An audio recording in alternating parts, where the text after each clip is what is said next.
पुण्यामधील साखर संकुलामध्ये एआय संबंधित बैठकीला पवार काका पुतणे एकत्र आल्याचं पाहायला मिळालं आणि बैठकीमध्ये शरद पवार अजित पवार एकमेकांच्या शेजारी बसलेले होते। एआयची बैठक संपताच शरद पवारांच्या दालनामध्ये पुन्हा एक बैठक पार पडली आणि शरद पवारांच्या दालनामध्ये अजित पवार आणि इतर सहकाऱ्यांमध्ये चर्चा झाली।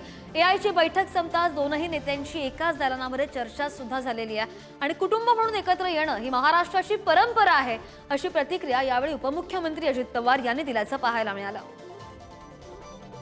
साखरपुड्याचा कार्यक्रम असला तर परिवार म्हणून एकत्र येतात, ही महाराष्ट्रीय संस्कृती परंपरा आहे, ही वर्षानुवर्ष चालत आलेली आहे। त्याच्यात बाकीच्यांनी फार काही चर्चा करण्याचं कारण नाही, तो पवार परिवाराचा अंतर्गत प्रश्न आहे। पवार साहेब ज्या संस्थेचे अध्यक्ष आहेत त्या संस्थेमध्ये मी पण सदस्य म्हणून काम करतो किंवा ट्रस्टी म्हणून काम करतो। ते एकत्र आलेलेच आहेत,